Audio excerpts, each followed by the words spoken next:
नमस्ते, नमस्कार, जय हिंद दोस्तों। आप सभी का बहुत बहुत स्वागत है आपके अपने प्लेटफॉर्म शशि शरण सर ऑफिशियल पर। साथियों, बिहार लोक सेवा आयोग की सबसे बड़ी भर्ती परीक्षा और उसकी हम लगातार तैयारी कर रहे हैं, लेकिन उससे पहले एक महत्वपूर्ण सूचना है। आज आप सबके लिए होने वाला है एक स्पेशल अनाउंसमेंट। जी हां दोस्तों, हम आज की क्लास में करने वाले हैं एक स्पेशल अनाउंसमेंट।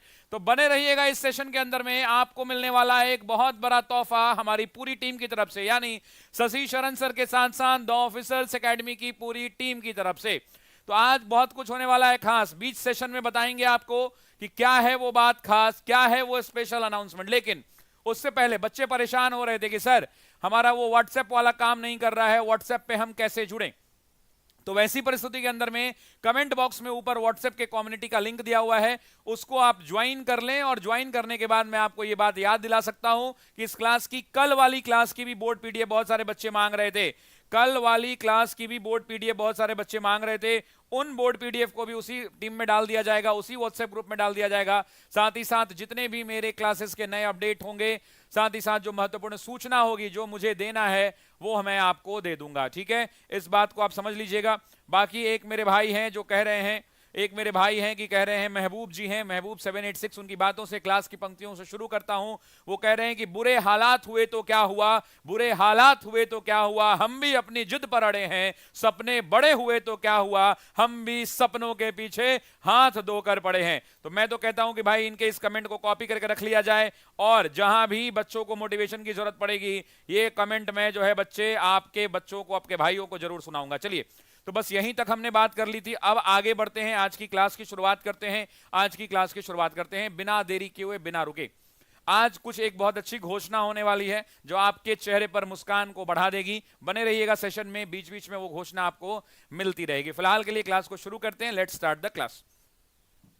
थोड़े आज क्वालिटी क्वेश्चन रखे गए हैं और वो प्रश्न ऐसे मिलेंगे आपको जहां आपको काफी लाभ मिलने वाला है। पहला क्वेश्चन है, घबराना नहीं है, आराम से प्रश्न का उत्तर देना है।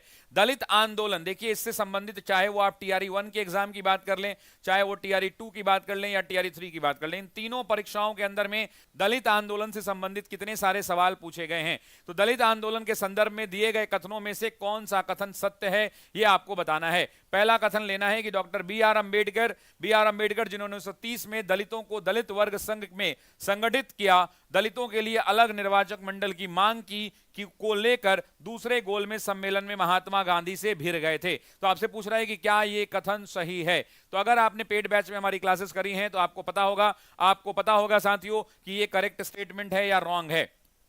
दूसरी बात कह रहा है कि यह संघर्ष सितंबर 1932 के पुणे समझौते के द्वारा समाप्त हुआ, तो यह भी जो है करेक्ट है। अब साथियों सवाल यह उठता है कि जब हम दलितों के आंदोलन की बात करते हैं तो बिहार के अंदर में नहीं, भारतवर्ष के अंदर में दलितों के एक बड़े नेता और एक बड़े प्रतिनिधि के रूप में हम किसे देखते हैं, तो डॉक्टर भीमराव अंबेडकर को देखते हैं। डॉक्टर भीमराव अंबेडकर को देखते हैं, डॉक्टर भीमराव अंबेडकर को देखते हैं। लेकिन आपके मन में एक सवाल उठता होगा और वो सवाल बड़ा लाजमी भी है। वो सवाल क्या है साथियों कि आखिर अंबेडकर का दलितों से जो लगाव था वो भारत में छुपा हुआ नहीं है। अगर आज भारत में दलित वर्ग का उत्थान हो रहा है, आज अगर दलित मजबूती के साथ आगे बढ़ रहे हैं, तो उसमें डॉक्टर बाबा साहब भीमराव अंबेडकर का बहुत योगदान है। हम नमन करते हैं बाबा साहब भीमराव अंबेडकर को। अब साथियों बात करते हैं कि आखिर बाबा साहब भीमराव अंबेडकर का पूरा मामला क्या था, और उस पूरे मामले को समझने के लिए दोस्तों आपको चलना पड़ेगा सविनय अवज्ञा आंदोलन के दौरान। आपको पता है कि सविनय अवज्ञा आंदोलन की हम बात करते हैं तो जरा एक क्रोनोलॉजी सजा लीजिए। टीआरई 2 का क्वेश्चन भी है साथियों, जरा मैं आपसे कहता हूं कि एक क्रोनोलॉजी आप सजा लीजिए सविनय अवज्ञा आंदोलन। इसमें 5 स्टेप हैं और मैं चाहता हूं कि जिस क्रम में मैं बोर्ड पर लिख रहा हूं इसी क्रम में चीजें आपको याद होनी चाहिए। मतलब कहने का यही है कि मैं चाहता हूं कि इसकी क्रोनोलॉजी, क्योंकि एग्जाम के अंदर में सवाल पूछता है कि क्रमानुक्रम सजाइए। एग्जाम में क्या सवाल पूछता है कि क्रम के अनुसार सजाइए। तो वैसी परिस्थिति में सबसे पहला क्या होता है जरा बताना।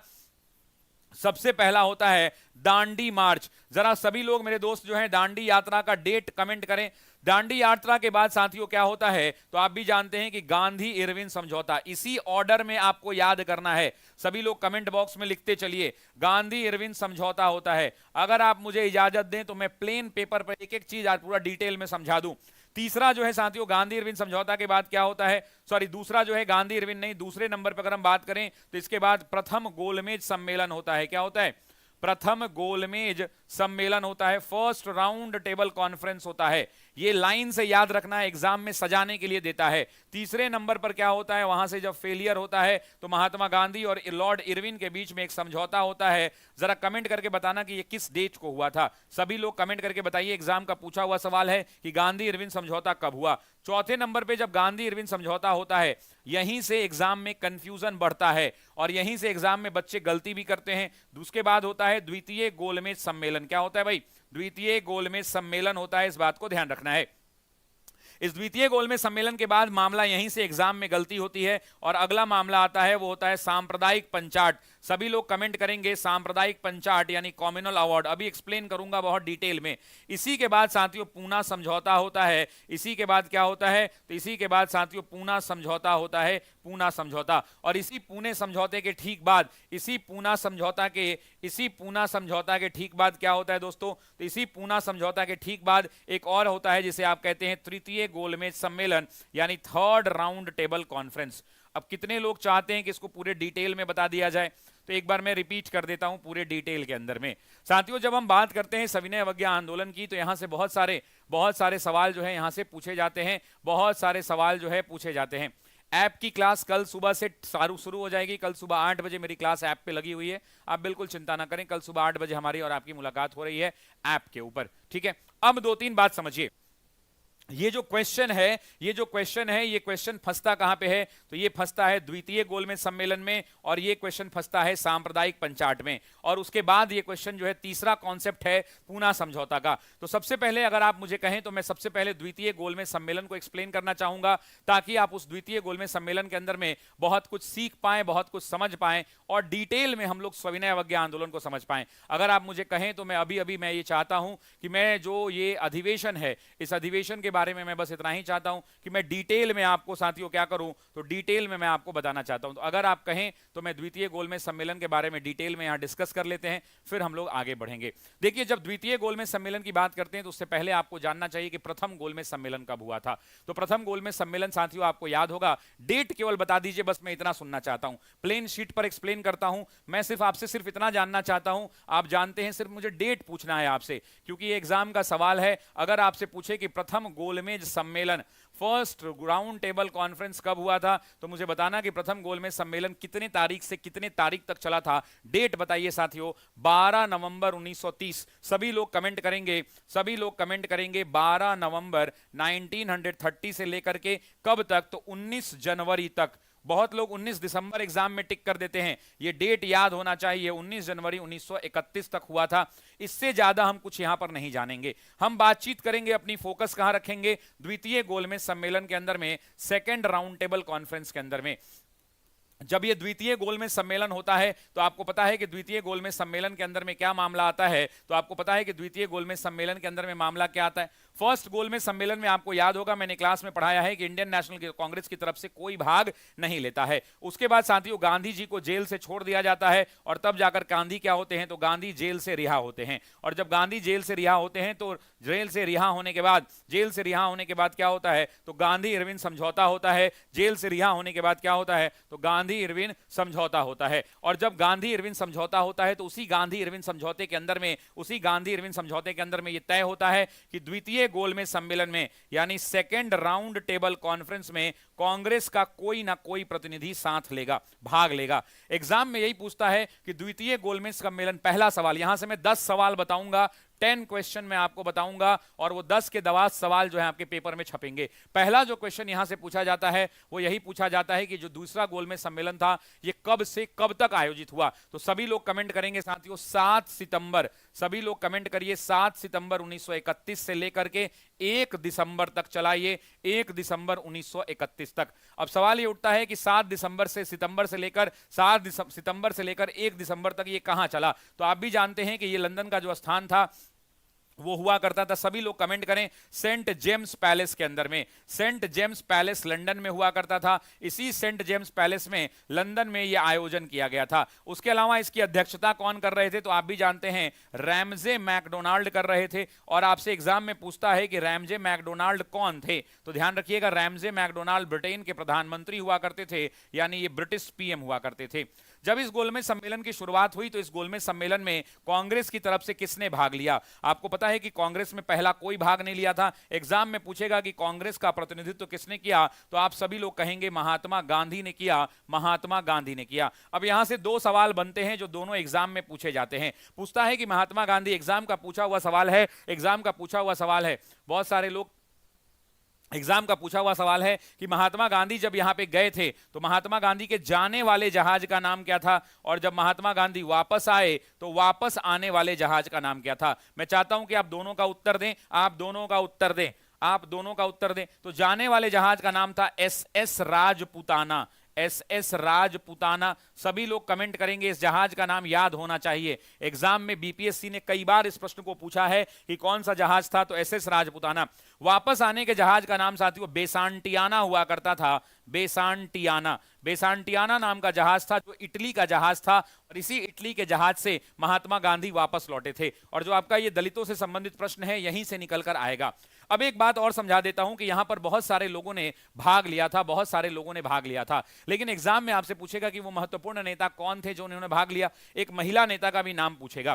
तो आप समझिए कि यहां पर जो द्वितीय गोलमेज सम्मेलन के अंदर में जो महत्वपूर्ण नेता थे, कांग्रेस के प्रतिनिधि के तौर पर साथियों महात्मा गांधी गए हुए थे। महात्मा गांधी यहां पर किसका प्रतिनिधित्व कर रहे थे, तो याद रखेंगे INC का प्रतिनिधित्व कर रहे थे। उसके अलावा साथियों आपको पता है कि मोहम्मद अली जिन्ना हुआ करते थे। मोहम्मद अली जिन्ना, एग्जाम में पूछेगा कि जिन्ना जो है किसका प्रतिनिधित्व करते थे, तो ध्यान रखना मेरे दोस्तों, जिन्ना जो है मुस्लिम लीग का प्रतिनिधित्व कर रहे थे। तीसरे नंबर में पूछेगा साथियों, तीसरे नंबर में पूछेगा कि मदन मोहन मालवीय साथियों किसका प्रतिनिधित्व कर रहे थे, तो मदन मोहन मालवीय यहां पर उपलब्ध थे, और मदन मोहन मालवीय जो है किसका प्रतिनिधित्व करेंगे, तो हिंदू महासभा का प्रतिनिधित्व कर रहे थे, हिंदू महासभा का प्रतिनिधित्व कर रहे थे। उसके अलावा साथियों अगर हम बात करें तो उसके अलावा एक और महत्वपूर्ण नेता थे जिनका नाम था तेज बहादुर सप्रू। क्या नाम था? तेज बहादुर सप्रू नाम हुआ करता था, और तेज बहादुर सप्रू उदारवादियों का प्रतिनिधित्व कर रहे थे, उदारवादियों का प्रतिनिधित्व कर रहे थे। उसके अलावा कई किताबों में कई नाम मिलेंगे। एक नाम जो पूछता है कि सरोजनी नायडू किसका प्रतिनिधित्व कर रही थी,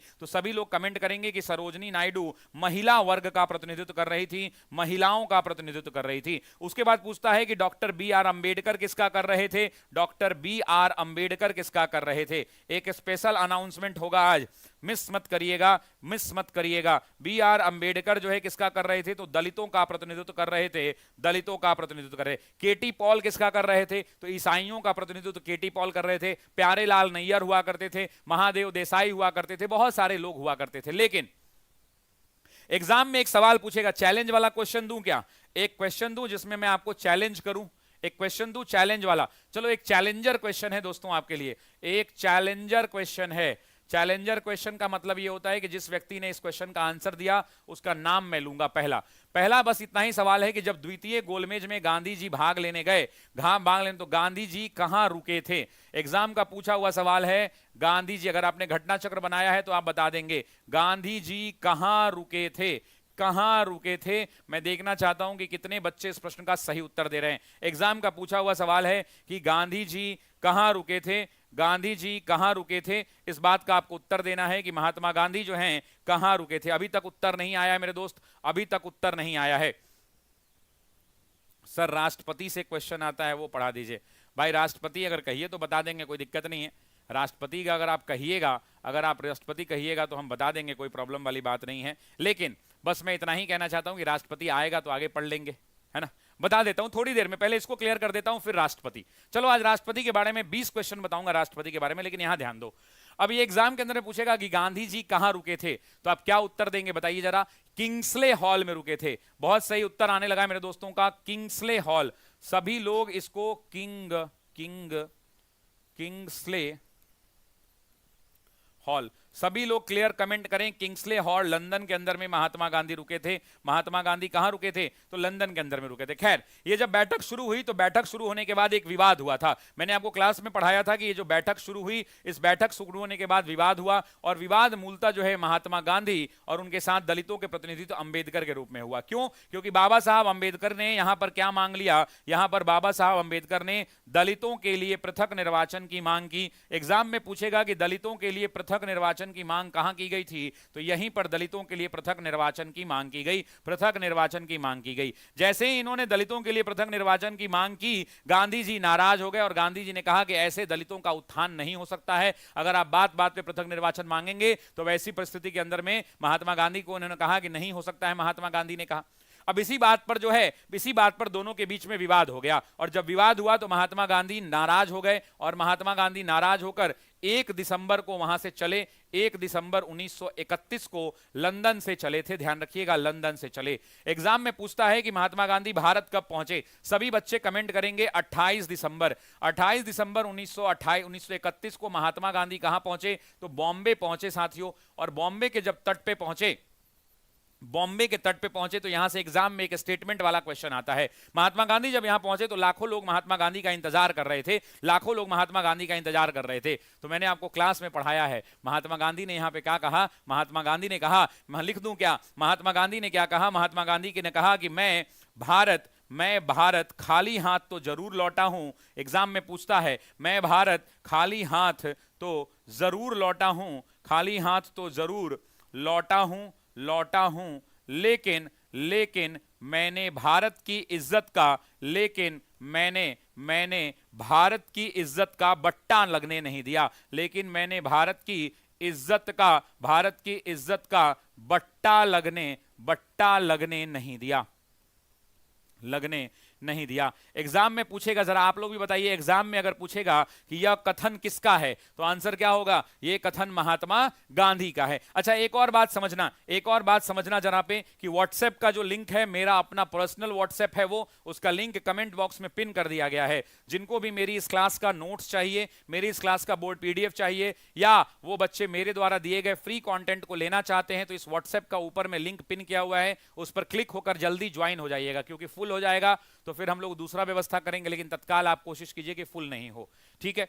अब यहां पर सुनिए, जब महात्मा गांधी वापस लौटने के बाद अंग्रेजों ने देखा कि इनका काम तो हो गया। वापस से महात्मा गांधी को 4 जनवरी को, कितने जनवरी को? 4 जनवरी को महात्मा गांधी को वापस से अरेस्ट कर लिया गया, गिरफ्तार कर लिया गया महात्मा गांधी को। और यही वाला क्वेश्चन टीआरई 2 में पूछा था, गिरफ्तार करके पुणे के किस जेल में डाला गया? तो पुणे के यरवड़ा जेल में। सभी लोग कमेंट करें यरवड़ा जेल, सभी लोग कमेंट करेंगे पूना के यरवड़ा जेल में। डेट भी पूछता है तो डेट सभी लोग एक बार कमेंट कर दीजिए, 4 जनवरी 1932। लेकिन रुकिए, बात यहीं खत्म नहीं हुई। इस बैठक को 1 दिसंबर को खत्म कर दिया गया और कहा गया कि सब लोग वापस लौट जाइए। जब लोग वापस लौट गए तो उसके बाद अंग्रेजों ने देखा कि अब जो है मामला मेरे हाथ में है। जब मामला मेरे हाथ में है तब उसके बाद अंग्रेजों ने क्या किया? अंग्रेजों ने साथियों 16 अगस्त को, कितने तारीख को जरा मुझे बताना? 16 अगस्त को 1905 नहीं, 16 अगस्त 1932 को एक पंचाट जारी किया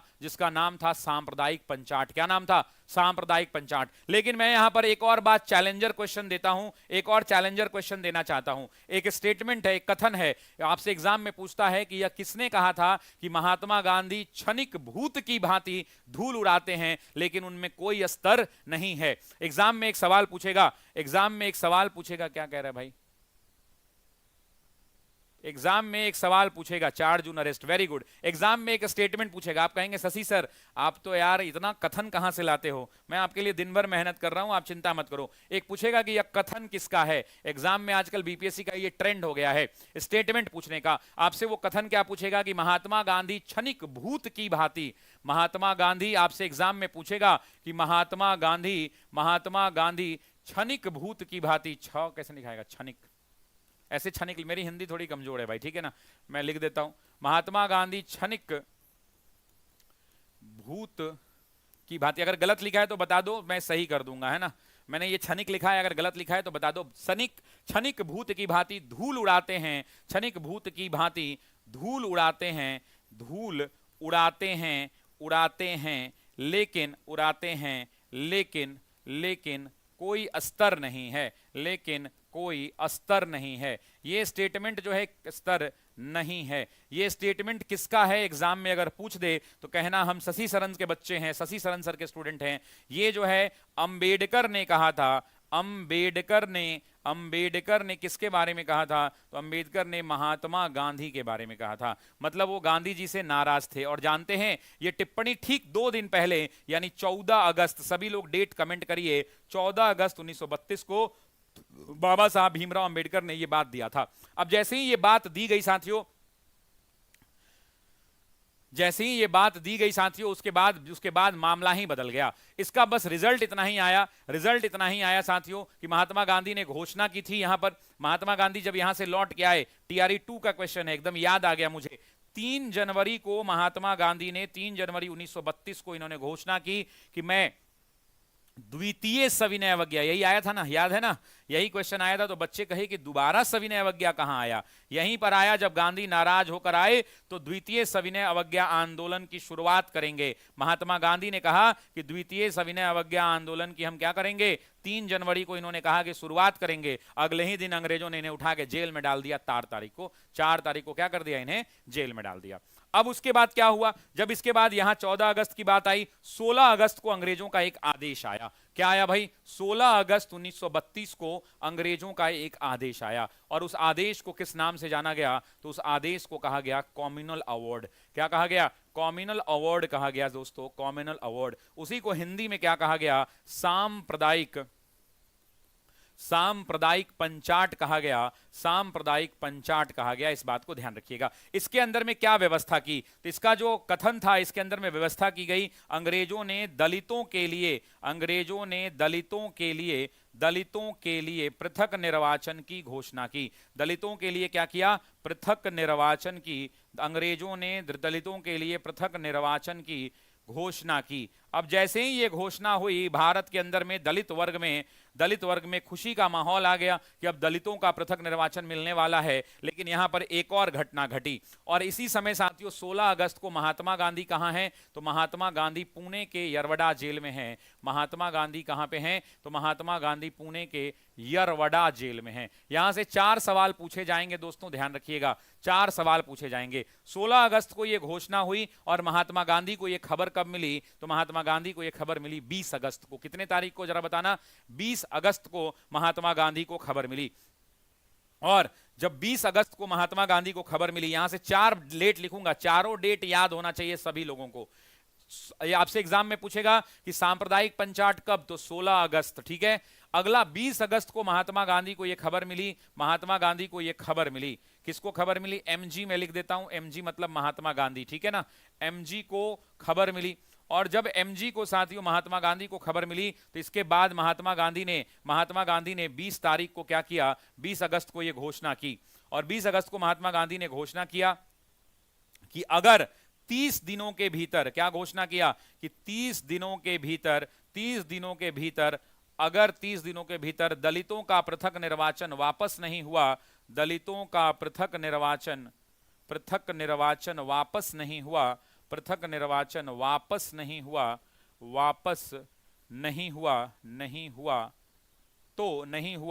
तो मैं आमरण अनशन करूंगा। मैं क्या करूंगा? आमरण अनशन। और यहीं पर एग्जाम में एक सवाल पूछता है कि गांधी ने आमरण अनशन करने की कब बात कही थी? तो इसी सांप्रदायिक पंचाट में गांधी ने पहली बार आमरण अनशन की बात कही थी। अब यहां से एक और सवाल बनता है, अंग्रेज कान में तेल डाल के सो गए। 1 महीना बीत गया, आ गया 20 सितंबर। 20 सितंबर को महात्मा गांधी ने पुणे की यरवड़ा जेल में आमरण अनशन शुरू कर दिया। जब आमरण अनशन शुरू किया, आमरण अनशन का मतलब क्या? फास्ट अनटू डेथ, भोजन तब तक नहीं खाएंगे जब तक हम मर नहीं जाते हैं। वैसी परिस्थिति के अंदर में गांधी की तबीयत खराब होने लगी। 24 सितंबर को साथियों, 24 सितंबर को दोनों के बीच में बातचीत कर तय हुआ और अंततः 26 सितंबर को दोनों के बीच में ये साइन हो गया। और इस पर जो है BR अंबेडकर मान गए और वापस ले लिया गया। एग्जाम में यहां से 2 सवाल पूछते हैं कि जब इन दोनों के बीच में साइन हुआ तो समझौता को हम क्या कहते हैं? पूना समझौता कहते हैं, क्योंकि महात्मा गांधी पुणे के यरवड़ा जेल में थे और यह समझौता भी वहीं साइन हुआ। एक तरफ पूछता है कि ये किसके किसके बीच का समझौता था, तो आप क्या कहेंगे? ये महात्मा गांधी के बीच का समझौता। और दूसरी तरफ डॉक्टर बी आर अंबेडकर के बीच का समझौता, बी आर अंबेडकर के बीच का। लेकिन यहां पर एक सवाल आता है जो एग्जाम में आपसे गलती हो जाता है, और वो सवाल बस इतना सा है मेरे दोस्तों कि महात्मा गांधी की तरफ से साइन किसने किया? तो महात्मा गांधी तो जेल में थे, तो याद रखिएगा मदन मोहन मालवीय। मैं चाहता हूं ये नाम सभी लोग कमेंट करें। मदन मोहन मालवीय ने इधर से साइन किया, सिग्नेचर किसने किया, साइन किसने किया?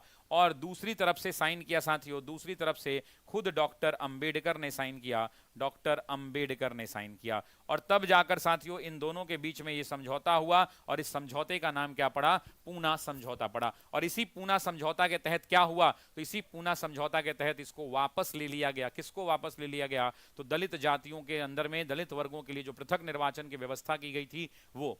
अब आपके मन में एक सवाल होगा कि सर एग्जाम में कौन सा डेट मारेंगे? सर एग्जाम में इस पूना समझौते का क्या डेट मारेंगे? सर 24 सितंबर माने या सर 26 सितंबर माने? आपके मन में ये सवाल है कि नहीं, जरा बताना। आपके मन में ये सवाल है कि नहीं?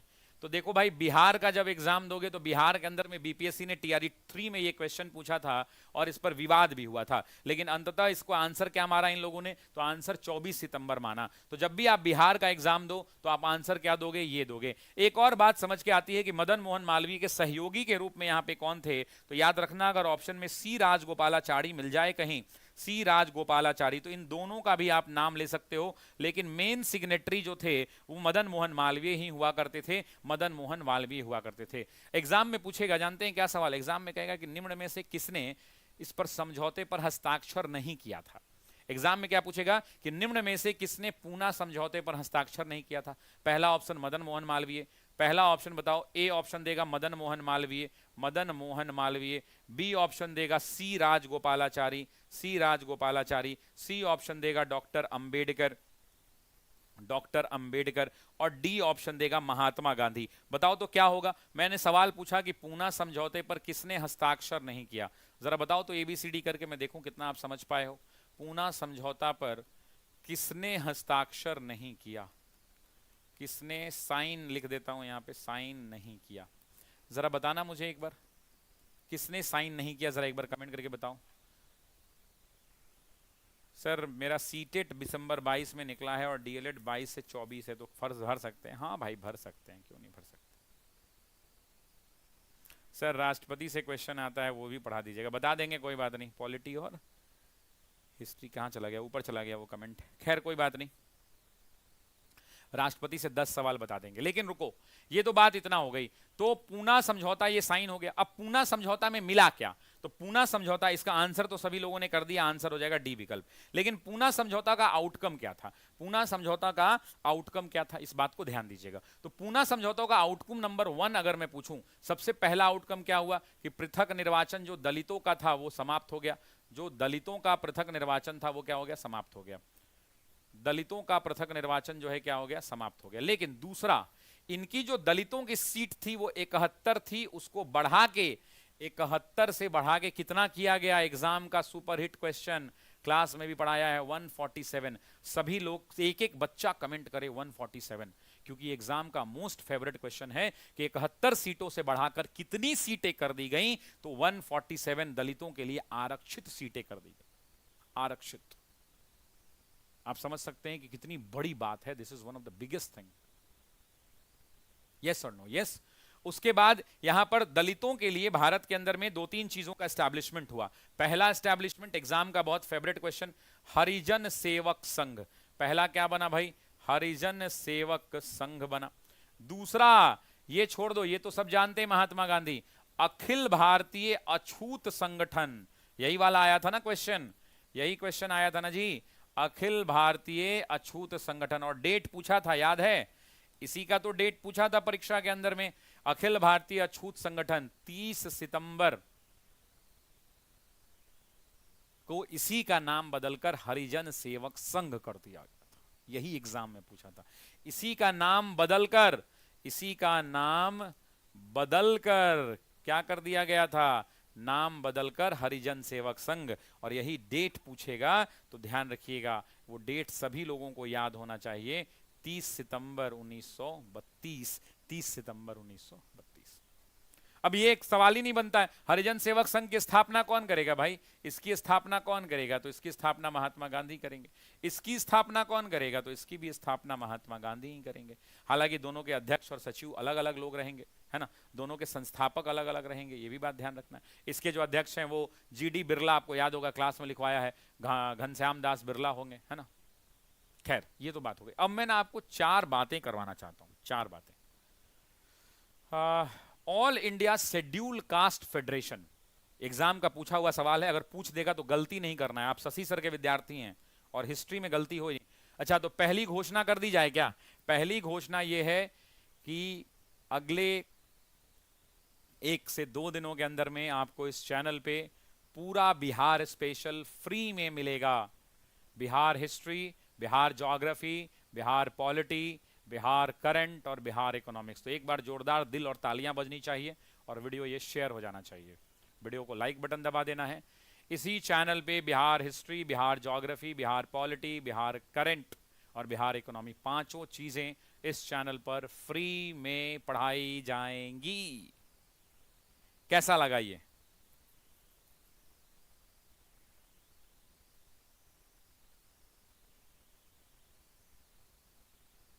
कैसा लगा ये अनाउंसमेंट? एक बार दिल भर दीजिए, दिल नहीं भरिएगा तो मजा नहीं आएगा। All India schedule caste federation के बारे में यहां से एग्जाम में सवाल आता है। ऑल इंडिया अनुसूचित जाति, मैं इंग्लिश में ही लिख देता हूं, ऑल इंडिया, ये एग्जाम का हॉट सवाल है, कब और किसने बनाया? All India schedule caste federation, all India schedule caste federation कब बना? आपको ईयर भी बताना है। दिल भर गया, बहुत सुंदर सर, बहुत सुंदर, दिल भर गया। ऑल इंडिया शेड्यूल कास्ट, तो ईयर सबसे इंपॉर्टेंट है, तो सभी लोग कमेंट करिए 1942। और कौन व्यक्ति हैं? तो डॉक्टर अंबेडकर ने बनाया। अच्छा, एक सवाल पूछूं, चैलेंजिंग क्वेश्चन पूछूं, एक चैलेंजिंग क्वेश्चन पूछूं, बताएंगे आप? एक मेरी इच्छा है कि मैं चौथा जो सवाल है वो चैलेंजिंग क्वेश्चन पूछूं। क्या आप बताएंगे challenging question? Would you like to answer that? Depressed class league, Dalit वर्गों का संघ, किसने बनाया था? डिप्रेस्ड क्लास लीग किसने बनाया था? अगर आपने बता दिया तो मैं मान जाऊंगा, है ना। इसकी स्थापना कब हुई और किसने किया? कमेंट बॉक्स में मैं देख लेता हूं। अभी तक उत्तर नहीं आया, पहले आंसर देने वाले का नाम लूंगा। नहीं आया अभी तक। चलो अब इतने देर में तो यार खोज लेंगे सब।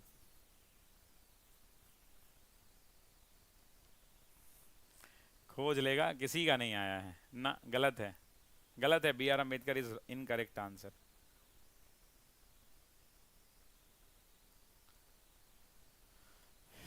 Last 10 second. AC रजा, गलत गलत गलत गलत गलत, किसी का नहीं आया है। गलत, नहीं नहीं नहीं नहीं नहीं आया, छोड़िए मैं बताता हूँ। 1935 बाबू जगजीवन राम। 1935 बिहार के नेता बाबू जगजीवन राम। अच्छा, जगजीवन राम कौन से मंत्री बने थे ये बताएंगे आप? कि जगजीवन राम कौन से मंत्री बने थे? अब बताइए कि इस प्रश्न का सही उत्तर क्या होगा। अब इस प्रश्न का उत्तर बताइए। पहला क्या है? करेक्ट है। दूसरा क्या है कि यह संघर्ष सितंबर 1932 में पूना समझौता। डेट भी पूछेगा आप पूना समझौते का तो आप बता सकते हैं। तो कुल मिला के अगर हम बात करें आपसे तो दोनों आंसर क्या हो जाएगा? सी विकल्प हो जाएगा, सी विकल्प। मुझे लगता है कि यह प्रश्न आपको अच्छे से समझ में आ गया होगा, अच्छे से समझ में आ गया होगा, और इसमें काफी कुछ आपने सीखा भी होगा, पढ़ा भी होगा और काफी कुछ सीखा भी होगा। यस और नो? यस। बढ़े आगे नेक्स्ट क्वेश्चन की तरफ।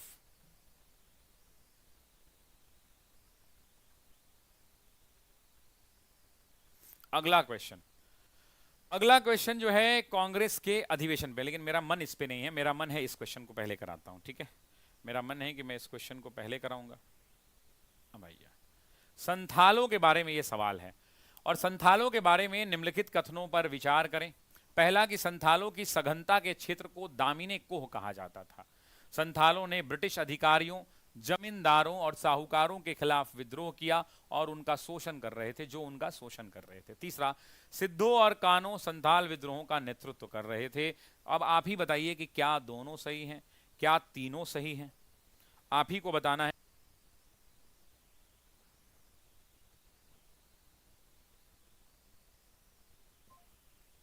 तो अब जो है, अब इतनी बात आपको बताना है कि संथालों के बारे में, और संथालों के बारे में जब हम बात करते हैं संथालों के बारे में, तो आप जानते हैं कि संथालों की सघनता वाले क्षेत्र को दामिनों को कहा जाता था। इन्होंने दमन के खिलाफ आवाज उठाया, इसलिए यह भी करेक्ट स्टेटमेंट है। और सिद्धो कानो चांद भैरव, दो नाम और पता होंगे, सिद्धो कानो और चांद भैरव, ये भी आपको पता है। तो मुझे बताइए कि क्या होगा। सर राष्ट्रपति बता दीजिए। देखो यार सुनो, पहले एक काम करते हैं कि पहले राष्ट्रपति के बारे में ही बात कर लेते हैं, ठीक है? अब मुझे बताओ, राष्ट्रपति के बारे में मैं 4 बातें आपसे पूछता हूं, जरा मुझे बताना। Just answer me very frequently. अगर मैं आपसे पूछूं कि भारत के राष्ट्रपति के बारे में अगर आप मुझसे जानना चाहते हो, लो मैं आपको बताता हूं, सुनो। राष्ट्रपति, अब जब हम राष्ट्रपति की बात करते हैं तो आप जानते हैं कि भारतीय राज्य व्यवस्था का खंड है, और राष्ट्रपति के बारे में जो सबसे पहली बात आपके दिमाग में आती है कि देश का पहला नागरिक कौन, तो आप जानते हैं कि अगर हम राष्ट्रपति की बात करें साथियों, तो देश के ये पहले नागरिक होते हैं, देश के प्रथम नागरिक कहे जाते हैं। राष्ट्रपति के बारे में अगर आप कुछ नहीं जानते हो तो आप ये कह सकते हो कि ये देश के प्रथम नागरिक है। दूसरी बात अगर मैं कहूं तो आप कह सकते हो कि भारत के अंदर में संविधान जो हमारा है, उस भारत के संविधान के तहत एक व्यवस्था की गई है, और उस व्यवस्था को कहा जाता है आर्टिकल 52। आर्टिकल 52 क्या कहता है कि भारत का एक राष्ट्रपति होगा। तो एक जो वर्ड है आर्टिकल, अनुच्छेद जिसको आप कहते हो 52, आर्टिकल 52 क्या कहता है कि भारत का एक राष्ट्रपति होगा, भारत का एक राष्ट्रपति होगा। तो अगर आपसे पूछा जाए कि राष्ट्रपति की चर्चा भारतीय संविधान के किस अनुच्छेद में मिलती है, तो आप क्या कहोगे? आप कहोगे आर्टिकल 52 के अंदर। अब लेकिन एक और बात है कि अगर आप कहें कि भारत का राष्ट्रपति देश का प्रथम नागरिक होता है, तो आप जानते हैं कि भारत के देश के राष्ट्रपति को हम संघीय कार्यपालिका का प्रधान भी कहते हैं। तो ये जो व्यक्ति होते हैं, ये क्या होते हैं? तो भारत की संघीय कार्यपालिका का क्या होते हैं? तो संघीय कार्यपालिका का प्रधान होते हैं। मतलब संघ की सारी संघीय कार्यपालिका का प्रधान होते हैं। और एक बात इससे भी जुड़ी हुई एक बात है जो इसको ऑटोमेटिकली एक्सप्लेन कर देगी। संघीय कार्यपालिका का प्रधान होने के कारण भारत के संविधान की समस्त कार्यपालिका की शक्ति राष्ट्रपति में निहित होती है। इसीलिए हम कहते हैं कि भारत के संविधान की जो हमारा इंडियन कॉन्स्टिट्यूशन है, उस कॉन्स्टिट्यूशन की भारत के संविधान की समस्त कार्यपालिका की शक्ति किसमें निहित होती है? तो समस्त कार्यपालिका की शक्ति राष्ट्रपति में निहित होती है, राष्ट्रपति में निहित होती है। अब एक बात और आपको समझनी होगी, निहित होती है, एक बात और समझनी होगी, और वो बात है कि जब मैं कहता हूं कि अनुच्छेद 52 कहता है कि भारत का एक राष्ट्रपति होगा, तो आप जानिए कि अनुच्छेद 53 भी है, और अनुच्छेद 53 जो है, या अनुच्छेद 74 और 75, अनुच्छेद 53, 74 और 75, ये 3 ऐसे अनुच्छेद हैं जो भारत के राष्ट्रपति की संवैधानिक स्थिति को स्पष्ट करते हैं। भारत के संविधान के द्वारा अगर आप बात करें तो आर्टिकल 53 की बारे में बात कर सकते हैं, आर्टिकल 74 और 75 की बात कर सकते हैं, आर्टिकल 74 की बात कर सकते हैं, और आर्टिकल 75। ये 3 अनुच्छेद मैं बीच में इसलिए बता रहा हूं क्योंकि ये तीनों अनुच्छेद हैं, ये तीनों अनुच्छेद एक बात को स्पष्ट करते हैं, और वो बात है कि भारत के राष्ट्रपति की संवैधानिक स्थिति क्या है। तो अगर आपको भारत के राष्ट्रपति की संवैधानिक स्थिति को जानकारी चाहिए, तो राष्ट्रपति एग्जाम में पूछे कि राष्ट्रपति के संवैधानिक स्थिति को कौन सा अनुच्छेद, तो अनुच्छेद स्थिति को स्पष्ट करता है। तो अगर आपसे पूछे कि कौन सा अनुच्छेद भारत के राष्ट्रपति के संवैधानिक स्थिति को स्पष्ट करता है, तो अनुच्छेद 53, 74 और 75 होता है। लेकिन रुकिएगा, इसी आर्टिकल 53 के अंदर में एक क्लाउज है जिसको आप कहते हैं 53(1) या 53 क, जानते हैं एग्जाम के अंदर में आपसे सवाल पूछेगा कि ये जो 53(1) है वो क्या कहता है। 53(1) कहता है साथियों कि संघ की कार्यपालिका शक्तियां राष्ट्रपति में निहित होंगी और वह इसका प्रयोग संविधान के अनुसार या अपने संविधान के अनुसार स्वयं करेंगे या अपने अधीनस्थ अधिकारियों के द्वारा करवाएंगे। ये जो आर्टिकल है, ये जो आर्टिकल 53 क है, ये आर्टिकल 53 क क्या कहता है साथियों? तो आर्टिकल 53 क दो बड़ी बातें कहता है। आर्टिकल 53 क दो बड़ी बातें कहता है। आर्टिकल 53 क में एग्जाम में आपसे सवाल पूछेगा कि आर्टिकल 53 यानी 53(1), ये एग्जाम का क्वेश्चन है दोस्तों, आपसे पूछेगा कि आर्टिकल 53 क जो है 53(1) क्या कहता है। तो इस बात को रहता है कि संघ की कार्यपालिका की शक्तियां राष्ट्रपति में निहित होंगी। ये कहता है कि संघ की कार्यपालिका की शक्तियां संघ की कार्यपालिका की शक्तियां संघ की कार्यपालिका की शक्तियां किसमें निहित होंगी? कि शक्तियां राष्ट्रपति में निहित होंगी। शक्तियां राष्ट्रपति में निहित होंगी और वे उसका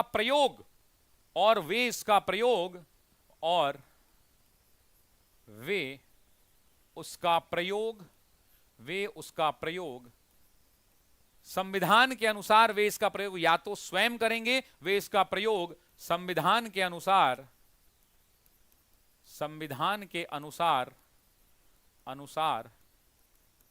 स्वयं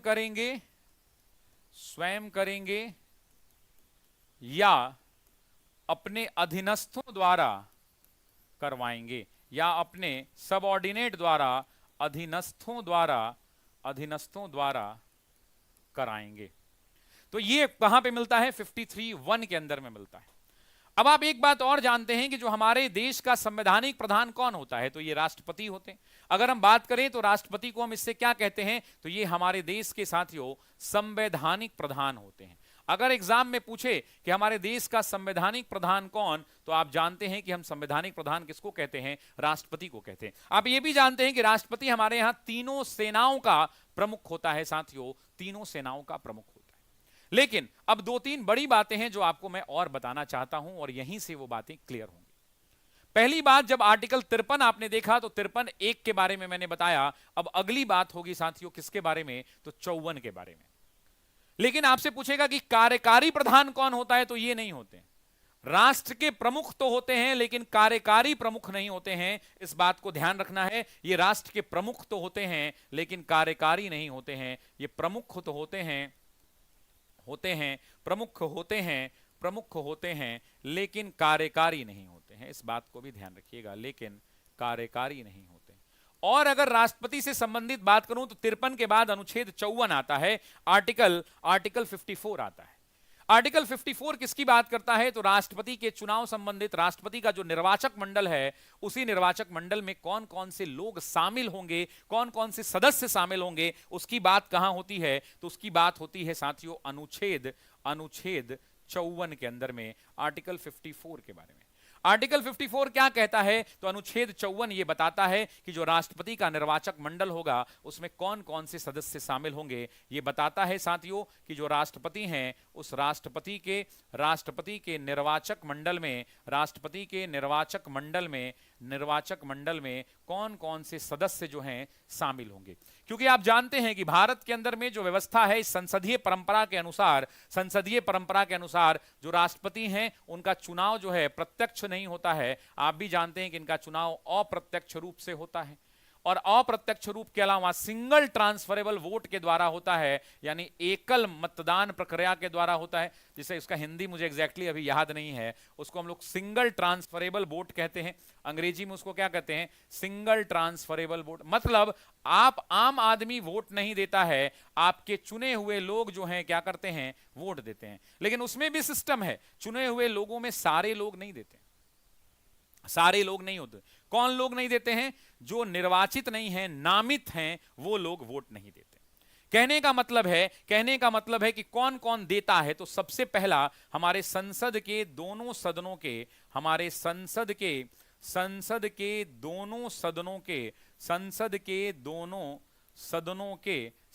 के निर्वाचित सदस्य, मतलब वो लोग जो चुन के आए हैं, निर्वाचित सदस्य देते हैं। मतलब जो राज्यसभा है उसके अंदर में जो 12 लोग आए हैं वो वोट नहीं देंगे। पहले एंग्लो इंडियन की व्यवस्था थी तो वो लोग नोट नहीं देंगे। उसके अलावा राज्य की विधानसभा के निर्वाचित सदस्य देंगे। उसके अलावा और कौन देगा? तो राज्य की विधानसभा जो है उसी राज्य की विधानसभा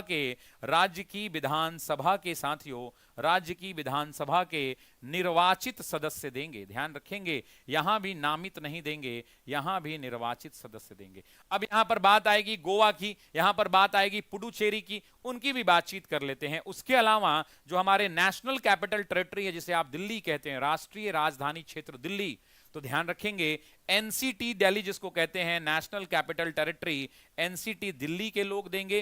प्लस पुडुचेरी के बारे में आपने पढ़ा होगा साथियों, पुडुचेरी जिसको आप कहते हैं आज के डेट में पुडुचेरी, उस पुडुचेरी के विधानसभा दोनों जगह है, आप भी जानते हैं विधानसभा, उस पुडुचेरी के विधानसभा के कौन देंगे? तो उस पुडुचेरी के विधानसभा के कौन? निर्वाचित सदस्य देंगे, विधानसभा के निर्वाचित सदस्य देंगे। अब जरा मुझे कमेंट बॉक्स में बताना कि क्या छूटा है, एक कोई और एंगल छूट रहा है, मैं चाहता हूं कि वो आप कमेंट में बता दें कि और कौन। अब आप जानते हैं कि आर्टिकल 54 हमने देख लिया, आर्टिकल 54 के बाद आर्टिकल 55 आता है साथियों, आर्टिकल 55 आता है। अब आर्टिकल 55 क्या कहता है? आर्टिकल 55 यह बताता है कि राष्ट्रपति के निर्वाचन की व्यवस्था क्या होगी। जो व्यवस्था मैंने ऊपर लिखी है यह अनुच्छेद 55 बताता है साथियों। ये कौन सा अनुच्छेद बताता है? तो अनुच्छेद 55 इस बारे में जानकारी देता है। और आर्टिकल 55 क्या कहता है? अनुच्छेद जो है 55 क्या कहता है जरा बताना। आर्टिकल 55 क्या कहता है साथियों? तो अनुच्छेद 55 जो है, अनुच्छेद 55 किस बारे में बातचीत करता है कि राष्ट्रपति के मतलब आर्टिकल 55 के अनुसार राष्ट्रपति के निर्वाचन की पद्धति क्या है, उसी राष्ट्रपति के निर्वाचन की पद्धति या निर्वाचन की रीति जो आप कह सकते हो, निर्वाचन की पद्धति भी कह सकते हो या निर्वाचन की रीतियों के बारे में जानकारी इसी अनुच्छेद में मिलती। और इस अनुच्छेद में 3 बातें नहीं, मूलतः 2 महत्वपूर्ण बातें बताई जाती हैं। एक बताया जाता है कि प्रोपोर्शनल रिप्रेजेंटेटिव सिस्टम से किया जाता है, यानी अनुपातिक प्रतिनिधित्व पद्धति के अनुसार। जो पहली बात बताई जाती है कि प्रोपोर्शनल यानी अनुपातिक प्रतिनिधित्व, रिप्रेजेंटेशन का हिंदी होता है प्रतिनिधित्व, पद्धति के द्वारा किया जाता है। दूसरी बात बताई जाती है कि गुप्त मतदान होता है, सिंगल ट्रांसफरेबल वोट यानी एकल संक्रमणीय मत के द्वारा, ध्यान रखेंगे, एकल संक्रमणीय मत के द्वारा गुप्त मतदान होता है साथियों। गुप्त मतदान के द्वारा ये वोटिंग सिस्टम कराई जाती है। तो आपसे सवाल पूछेगा कि अनुच्छेद 55 किससे संबंधित है? तो राष्ट्रपति के निर्वाचन की पद्धति से संबंधित है, जहां बताया जाता है कि प्रोपोर्शनल रिप्रेजेंटेटिव सिस्टम को अपनाया जाएगा और उसी प्रोपोर्शनल रिप्रेजेंटेटिव सिस्टम के तहत एकल संक्रमणीय मतदान पद्धति यानी सिंगल ट्रांसफरेबल वोट सिस्टम के द्वारा गुप्त मतदान कराया जाएगा। यानी कुल मिला के अगर हम बात करें तो ये चुनाव की जो प्रक्रिया है वो कैसी होगी? अप्रत्यक्ष होगी। चुनाव की प्रक्रिया जो है अप्रत्यक्ष होगी। लेकिन एक सवाल आता है, आपको याद होगा 70वां संविधान संशोधन ही वो संशोधन था साथियों जहां पर इनको शामिल किया गया। तो एग्जाम में पूछेगा कि इनको, ये जो दिल्ली और पुडुचेरी हैं, ये कैसे शामिल किए गए? तो 70वां संविधान संशोधन, ध्यान रखेंगे 70वां संविधान संशोधन। अच्छा, आपसे ये भी पूछेगा कि 70वां संविधान संशोधन कब आया, ईयर बताइए, तो कहना 1992 के अंदर में आया, 1992 के अंदर में इसे दिया गया और इसके तहत पुडुचेरी और दिल्ली को क्या कर लिया गया? तो शामिल कर लिया गया इस वोटिंग सिस्टम के द्वारा। अब हमने क्या देखा? 54 देख लिया, 55 देख लिया। इसके बाद आता है अनुच्छेद 56 साथियों, आर्टिकल अनुच्छेद 56। अनुच्छेड 56 बड़ी अच्छी बात कहता है। अनुच्छेद 56 क्या बताता है? अनुच्छेद 56 ये बताता है कि किस प्रकार से राष्ट्रपति अपने टाइम ड्यूरेशन के दौरान, अपने टेन्योर के दौरान पद ग्रहण करने की तिथि से 5 वर्ष तक वह पद पर रहेंगे। 2 बातें कहता है ये अनुच्छेद 56 ये बताता है कि जब से इन्होंने शपथ लिया उस शपथ लेने से 5 वर्षों तक कार्यकाल इनका कितना होगा? तो कार्यकाल जो है शपथ लेने के दिन से 5 वर्ष तक राष्ट्रपति का कार्यकाल होगा। लेकिन पद की समाप्ति हो जाएगी, उसके बाद भी ये तब तक अपने पद पर बैठे रहेंगे जब तक नया वाला उत्तराधिकारी नहीं आ जाता है। मतलब मान लीजिए कि हम राष्ट्रपति हैं, राष्ट्रपति में मेरा 5 साल पूरा हो गया, पद की समाप्ति हो गई, पद के समाप्ति के बाद भी मैं अपने उत्तराधिकारी के आने का इंतजार करूंगा कि मेरा उत्तराधिकारी अभी तक आया है या नहीं। जैसे ही मेरा उत्तराधिकारी अपने पद को धारण करेगा, मेरी पदवावधि जो है वो क्या हो जाएगी? समाप्त हो जाएगी। कुल मिला के अगर मैं कहूं तो अपने पद की समाप्ति कब होगी? तो पद की जो समाप्ति है वो पद की समाप्ति की अगर हम बात करें तो पद की समाप्ति अपने उत्तराधिकारी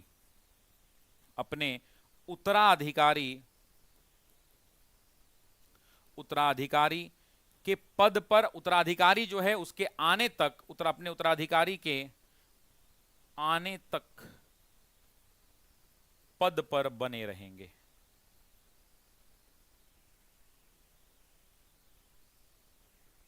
ये हो गई राष्ट्रपति के अनुच्छेद 56 की बात। अब ये क्लियरली बता दिया कि ये कब तक बने रहेंगे भाई, तो यहां तक बने रहेंगे। अब आपके मन में एक सवाल होगा कि सर 5 वर्ष से पहले भी क्या इनका समाप्त हो सकता है क्या? यस, हो सकता है। अनुच्छेद 56(2) कहता है, 56(2) कहता है कि राष्ट्रपति अगर चाहें तो अपना रेजिग्नेशन, त्यागपत्र जो है उपराष्ट्रपति को दे सकते हैं, लेकिन वो इसकी सूचना उपराष्ट्रपति लोकसभा अध्यक्ष को देते हैं। 5 वर्ष से पहले भी राष्ट्रपति का पद समाप्त हो सकता है जब वो त्यागपत्र ला दें, या फिर महाभियोग वाली बात आ जाए, आर्टिकल 61 की बात आ जाए, तो उपराष्ट्रपति को राष्ट्रपति के द्वारा जो भी उनका रेजिग्नेशन है, त्यागपत्र है, उसको देने पर उसकी सूचना जो है उपराष्ट्रपति किसको देते हैं? तो लोकसभा अध्यक्ष को देते हैं। ये 56(2) कहता है।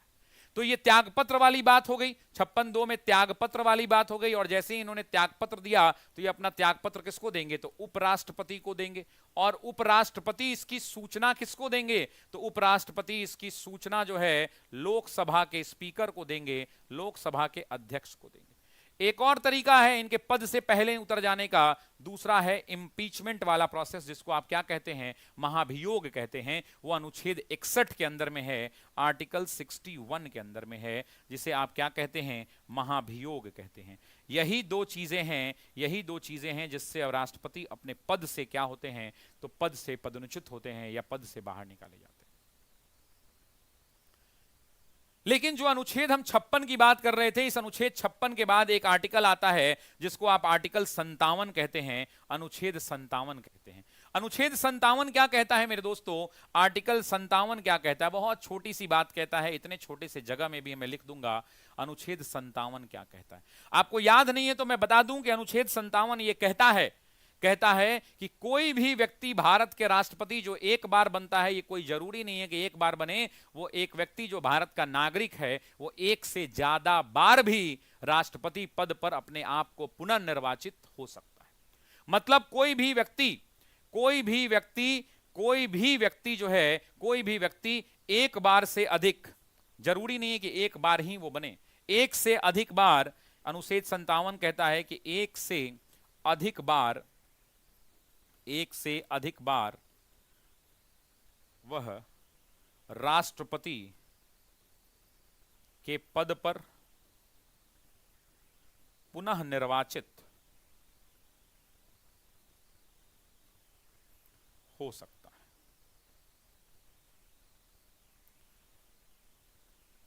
ये कहां पे है? तो ये आर्टिकल 57 के अंदर में है। और भाई जो राष्ट्रपति कह रहे थे सर को छेड़ो नहीं, छोड़ने के बाद यही होता है अभी तो खत्म नहीं हुआ, अभी तो शुरू किए हैं। अब आते हैं अनुच्छेद 57 के बाद आता है अनुच्छेद 58, आर्टिकल 58, अनुच्छेद 58 इनकी क्या बताता है? तो बताता है कि राष्ट्रपति पद पर बने रहने के लिए आपकी योग्यता क्या होनी चाहिए। अनुच्छेद 58 क्या बताता है? राष्ट्रपति के लिए योग्यता क्या क्या होनी चाहिए?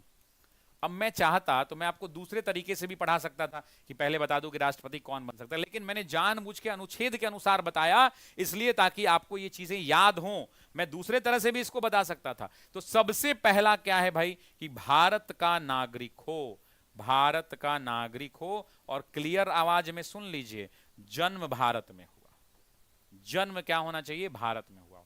दूसरा 35 वर्ष की आयु पूरी हो, दूसरा कितना वर्ष, 35 वर्ष की आयु पूरी हो, और तीसरा सबको समेट दीजिए एक लाइन में, तो लोकसभा का चुनाव लड़ने का या लोकसभा सदस्य जो बनते हैं उनकी जो योग्यताएं होती हैं वो योग्यता रखता हो, यानी लोकसभा सदस्य बनने वाली योग्यता, बनने की योग्यता रखता हो, योग्यता रखता हो, मतलब प्रॉफिट के पोस्ट पर ना हो, बहुत सारे जो क्लाउजेज हैं, योग्यता रखता हो। तो ये बात हो गई कि राष्ट्रपति के लिए योग्यता भारत का नागरिक हो, अनुच्छेद कौन सा, तो आर्टिकल 58। दूसरा 35 वर्ष की उम्र को पूरी कर चुका हो और लोकसभा का सदस्य बनने की योग्यता उसके पास हो। ये तो बात हो गई इतना। अब आते हैं अनुच्छेद 58 के बाद 59, 59 के बाद 60, 60 कहिएगा तो 61, 61 कहिएगा तो 62, हमको छेड़िएगा तो हम छोड़ेंगे नहीं। अभी 59 में अभी और बता सकते हैं, 59 एक क्या कहता है, 58 के बाद आता है 59। देखिए 59, 59 एक बता सकता हूं, 59 दो बताऊंगा, 59 तीन बताऊंगा, बता के अगले 1 घंटा तक मुआ दूंगा। 59 क्या कहते हैं भाई, आर्टिकल 59 के अंदर में आर्टिकल 59(1) क्या कहता है, सबसे पहले तो यह पता होना चाहिए। आर्टिकल 60 में जब आप जाएंगे तो राष्ट्रपति का शपथ का क्या सिचुएशन है वो बताता है। आर्टिकल 59 क्या कहता है, तो सबसे पहले 59(1) आपको पता होना चाहिए कि यदि संसद के किसी भी सदन का या राज्य के किसी भी विधानमंडल का कोई भी सदस्य अगर राष्ट्रपति बन जाता है तो ऐसा माना जाएगा कि वो राष्ट्रपति पद पर आने से पहले जो पूर्व के पद थे वो ऑटोमेटिकली त्याग दिया है। ये 59(1) कहता है। 59(3) क्या कहता है, वो राष्ट्रपति के वेतन के बारे में बताता है, उनके भत्तों के बारे में बताता है, उनकी उपलब्धियों के बारे में बताता है। उन सब चीजों का उल्लेख कहां है, 59(3) के अंदर में मिलता है। 60 क्या बताता है, तो अनुच्छेद 60 राष्ट्रपति का शपथ के कारण बताता है कि राष्ट्रपति किसके सामने शपथ लेते हैं। जैसे आपको पता है कि सुप्रीम कोर्ट के मुख्य न्यायाधीश होते हैं, अगर वो नहीं है तो सुप्रीम कोर्ट के जो सीनियर मोस्ट जज हैं वो राष्ट्रपति को शपथ दिलाते हैं, और राष्ट्रपति शपथ अपनी पढ़ते हैं। वो कहते हैं कि मैं अपने संविधान के द्वारा दिए गए कर्तव्यों का पालन करूंगा, यही सब बात होती है वहां पे। और भारत के अंदर में जो राष्ट्रपति का जब चुनाव होता है तो आपको पता है कि अगर कोई भी उम्मीदवार चुनाव में भाग लेता है तो उसकी जमानत राशि 15,000 हुआ करती थी पहले, जब मैंने पढ़ा था, अभी का पता नहीं अपडेट हुआ हो तो। और अगर 1/6 ऑफ द टोटल वोट वो नहीं लाता है तो उसकी जमानत राशि जब्त कर ली जाती है। और भारत का राष्ट्रपति ब्रिटेन के राष्ट्राध्यक्ष के बराबर का पद होता है। ब्रिटेन में वंशानुगत है, ब्रिटेन के अंदर में आप पढ़ेंगे तो वो अंशानुगत है, वंशानुगत है, लेकिन भारत में निर्वाचन की पद्धति है, दोनों में ये डिफरेंस है। आर्टिकल 60 जो है राष्ट्रपति के शपथ की बात करता है, मैंने बताया सुप्रीम कोर्ट के चीफ जस्टिस नहीं है तो सीनियर मोस्ट जस्टिस। इनका वेतन कहां से दिया जाता है, तो इनके वेतन जो है भारत के संचित निधि से दिए जाते हैं। महाभियोग का प्रस्ताव जो है किसी भी सदन में इनके ऊपर लाया जा सकता है। सिंगल ट्रांसफॉर्मेशन सिस्टम वोट होता है, वो भी कहिएगा तो बता दूंगा। एक विधायक के मत का जो मूल्य होता है, उसका विधायक का जो मूल्य होता है वो किसके बराबर होता है, तो राज्य की कुल जनसंख्या, और राज्य की कुल जनसंख्या के बाद क्या होता है, तो राज्य की कुल जनसंख्या और राज्य की कुल जनसंख्या के बाद एक वो मैसेज आ रहा था, डिवाइडेड बाई राज्य विधानसभा के निर्वाचित कुल सदस्य गुना 1/100 निकालेंगे। और ये जनगणना का आधार 1971 है, इस बात को भी याद रखिएगा। और अगला कौन सा होगा, तो 2026 का होगा। और इनका चुनाव कराते कौन है, तो इलेक्शन कमीशन ऑफ इंडिया कराते हैं। 56(1) कहता है कि राष्ट्रपति का जो पद ग्रहण होगा वो 5 साल के लिए होगा। लेकिन आपको यह भी होगा, फर्स्ट पास द पोल सिस्टम नहीं है, यहां मिनिमम जितने भी पद वोट गिरे हैं उसका मिनिमम 50% से अधिक लाना पड़ता है। 1% ज्यादा लाइएगा तबे बन पाइएगा। अगर राष्ट्रपति का पद खाली हो जाता है, अगर उनकी मृत्यु हो जाती है, मान लीजिए ऑफिस में रहते रहते, कौन है उनका भी नाम पूछा है, उनकी मृत्यु हो जाती है या वो रेजिग्नेशन दे देते हैं या महाभियोग ला दिया जाता है, तो 6 महीने के अंदर में, 6 मंथ के अंदर में चुनाव कराने का प्रावधान है। और जब तक चुनाव नहीं हो जाता है, राष्ट्रपति अब नहीं रहे, कुछ ऐसी दुर्घटना हो गई, तो उनके जगह कार्यभार उपराष्ट्रपति संभालते हैं। और अगर उपराष्ट्रपति भी नहीं है तो जो हमारे सुप्रीम कोर्ट के चीफ जस्टिस हैं वो संभालते हैं। और अगर वो भी नहीं है तो सीनियर मोस्ट जज ऑफ द सुप्रीम कोर्ट संभालते हैं। और एक ही तरीका है हटाने का, वो महाभियोग है, और महाभियोग अनुच्छेद 61 है। जब रेजिग्नेशन लेटर लिखेंगे तो ये अपने किसको लिखेंगे? तो उपराष्ट्रपति को लिखेंगे। और उपराष्ट्रपति किसको सूचना देगा? तो अभी अभी मैंने बताया कि लोकसभा के अध्यक्ष को वो सूचना देता है, लोकसभा के अध्यक्ष को। एक बात याद रखिएगा, राष्ट्रपति के निर्वाचन में राज्य की विधानसभाओं के सदस्य भाग लेते हैं, लेकिन राष्ट्रपति में जब महाभियोग लाया जाता है तो उस समय महाभियोग में राज्य की विधानसभाएं शामिल नहीं होती हैं। दोनों सदनों में से किसी भी सदन से राज्य का महाभियोग लाया जा सकता है राष्ट्रपति के ऊपर। उसके बाद वो उनके पूरे पावर्स आ जाएंगे, 352, 354, 356, 360 इमरजेंसी पावर्स आ जाएंगे। आप जानते हैं कि राष्ट्रपति के कलम में इतनी ताकत है, कोई भी विधेयक तब तक अधिनियम नहीं बनता है जब तक उस पर राष्ट्रपति का हस्ताक्षर या उनकी सहमति नहीं मिल जाती है। और राष्ट्रपति को उनके व्यक्तिगत कार्यों के लिए न्यायालय में दीवानी का मुकदमा चलाया जा सकता है कि नहीं चलाया जा सकता है, ये कमेंट बॉक्स में बताइए। अध्यादेश जारी करते हैं, ऑर्डिनेंस इमरजेंसी में, जब दोनों सदनें नहीं चलती हैं, ना लोकसभा हाउस चल रहा है ना राज्यसभा चल रहा है, और देश में कानून बनाने की जरूरत है, तो अनुच्छेद 1, 2, 3 कितनी बार एग्जाम में पूछ चुका है, उसके तहत अध्यादेश जारी करते हैं। क्षमादान की शक्तियां नहीं थे राष्ट्रपति के अंदर में। आप देखते होंगे कि कोई फांसी का क्षमादान मांगता है, कोई मृत्युदंड का क्षमादान मांगता है। अनुच्छेद 72 कहता है कि राष्ट्रपति के पास क्षमादान की शक्तियां हैं।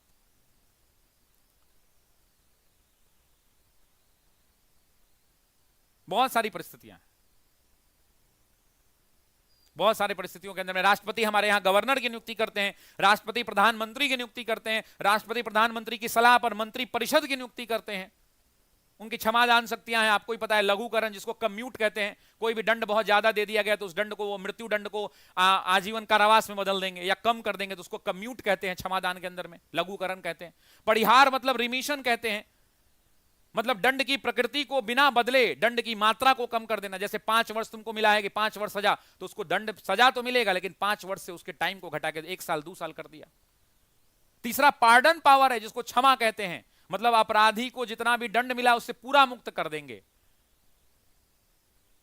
पूरा मुक्त हो जाएगा, लेकिन ऐसा होता नहीं है। रिप्राइव का पावर होता है, मृत्युदंड जिसको प्रतिविलंबम बोलते हैं। मृत्युदंड जो अगर किसी को दिया गया है तो अस्थायी तौर पे उसको निलंबित कर देते हैं। विराम होता है, दंड पाए हुए जो व्यक्ति होते हैं उनको, मान लीजिए किसी का गर्भवती स्त्री है और गर्भवती स्त्री है, उसको मृत्युदंड मिला है, तो उसकी दंड की कठोरता को धीरे धीरे वो अस्वस्थता के कारण कम कर देते हैं।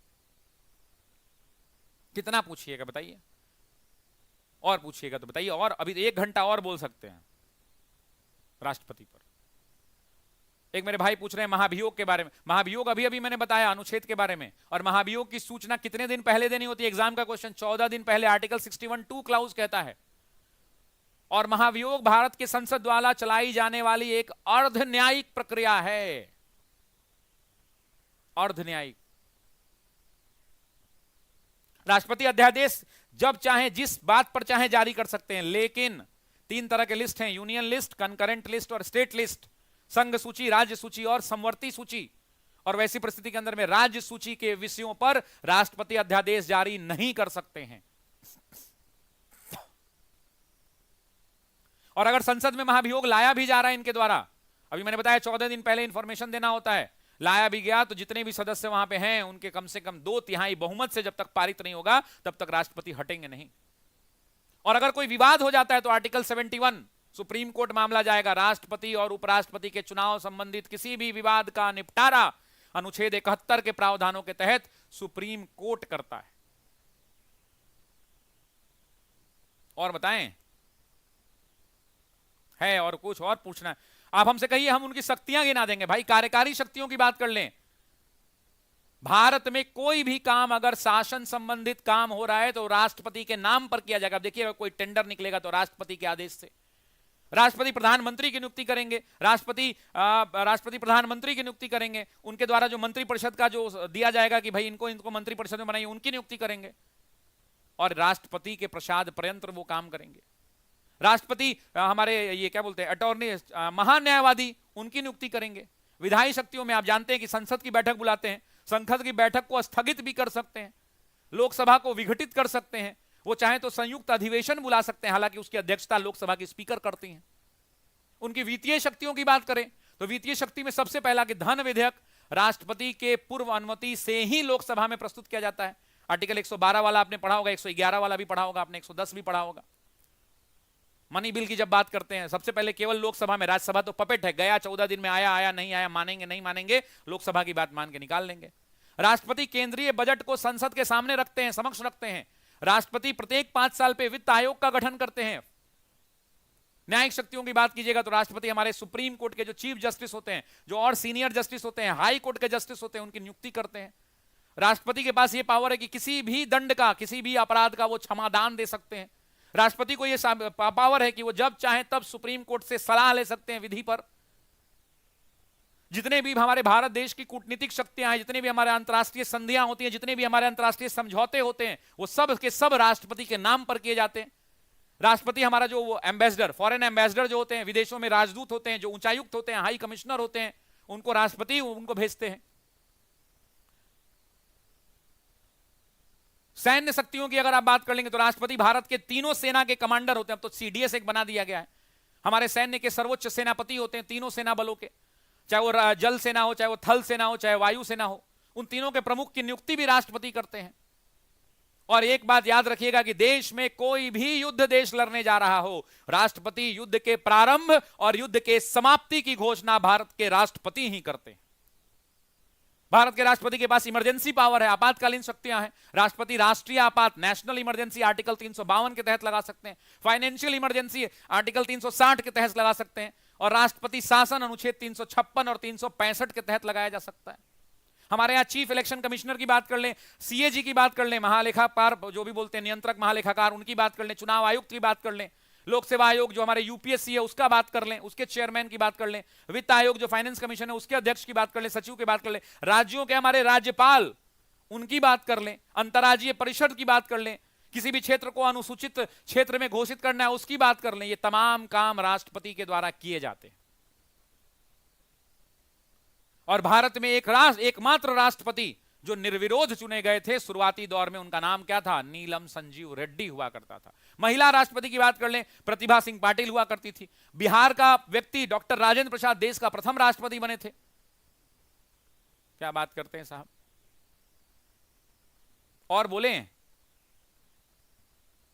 और सुनना है। मिसाइल मैन वाले राष्ट्रपति डॉक्टर एपीजे अब्दुल कलाम, एकमात्र व्यक्ति जो चीफ जस्टिस ऑफ इंडिया थे, एकमात्र मुख्य न्यायाधीश, सुप्रीम कोर्ट के मुख्य न्यायाधीश जो राष्ट्रपति के रूप में काम किए थे, याद है ना, जस्टिस एम हिदायतुल्लाह हुआ करते थे। अनुच्छेद 87 आपको याद होगा, भारत का राष्ट्रपति दोनों सदनों को एक साथ बुलाकर उसमें अभिभाषण देता है। आर्टिकल 87 ये पावर देता है।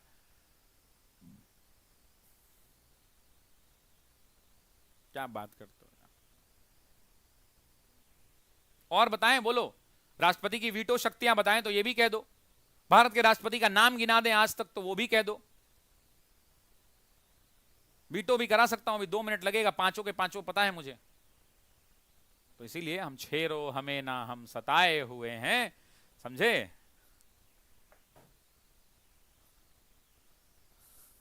हमें ना छेरो हम सताए हुए, बस इस बात को ध्यान रखो। हमें छेड़ोगे तो हम छेड़छाड़ देंगे पूरा।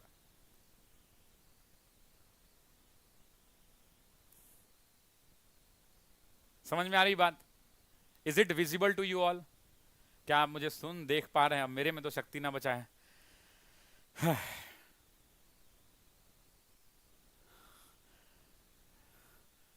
सर जो भी छेड़ा है उसको माफ कर दीजिए। नहीं, अब बड़ी देर से चिल्ला रहा था, हल्ला कर रहा था राष्ट्रपति। तुम बोलो भारत का सामान्य परिचय पढ़ा दें, बोलो तुम कि general introduction of India. Sir अभी लगाओ, लगाए, बनाए नक्शा भारत का, बोलो, शुरू करें जनरल इंट्रोडक्शन ऑफ इंडिया। अक्षांश और कहो तो अभी शुरू कर दें, हम तुरंत 2 मिनट लगेगा कि पूरा पढ़ाएं, मॉनिटरी सिस्टम पढ़ा दें, बोलो। इसीलिए क्लास को डिस्टर्ब मत करो और मेरे क्लास में अननेसेसरी कॉपी पेस्ट मत करो, दोनों बात। छेड़खानी करोगे गड़बड़ा जाएगा, ठीक है?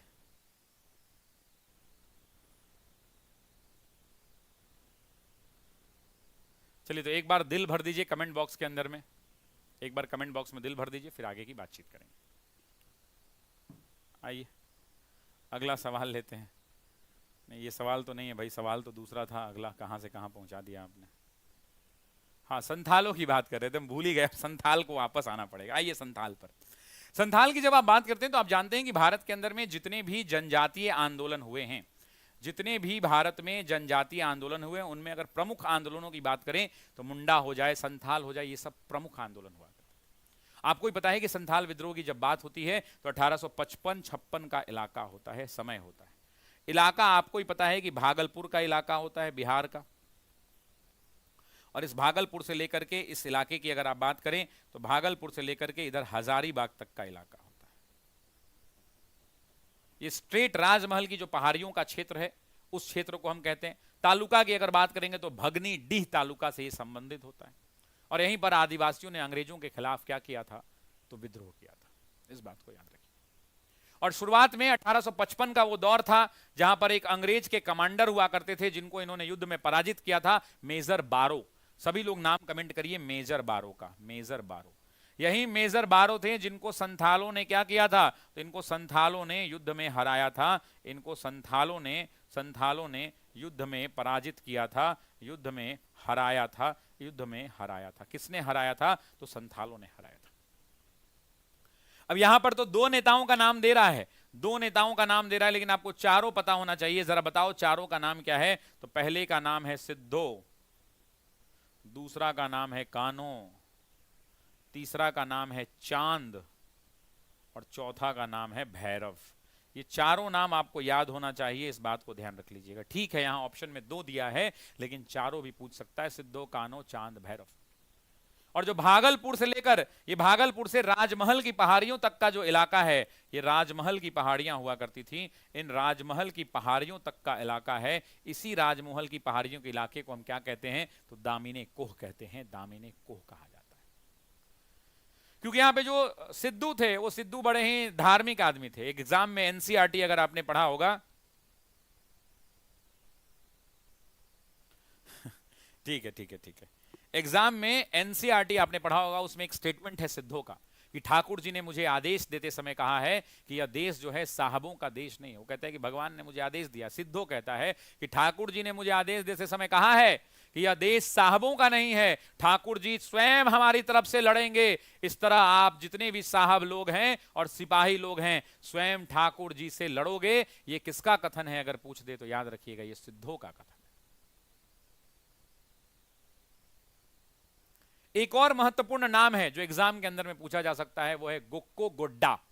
इसी आंदोलन से जुड़ा हुआ एक नेता जिसका नाम शायद आप नहीं जानते हैं, उसका नाम है गोक्को गोड्डा। ये नाम बड़ा ही महत्वपूर्ण नाम है, ये नाम आपको जानना चाहिए। और ये नाम कौन सा है, तो गोक्को गोड्डा नाम है, इस बात को ध्यान रखिए। ये एक बड़े महत्वपूर्ण नेता हुआ करते थे और इन्होंने ही शोषणकर्ताओं के खिलाफ आवाज को बुलंद करने में महत्वपूर्ण भूमिका निभाई थी। इलाका पूछे तो याद रखिएगा, भागलपुर से इधर चले जाइए बंगाल में, तो बंगाल में बर्धमान का इलाका है, बर्धमान का इलाका है। इधर नीचे आ जाइए तो इधर उड़ीसा का इलाका है, उड़ीसा का इलाका है। और इधर आ जाइए तो हजारीबाग का इलाका है। ये पूरा इलाका संथालों का फैला हुआ था, इस बात को ध्यान रखिए।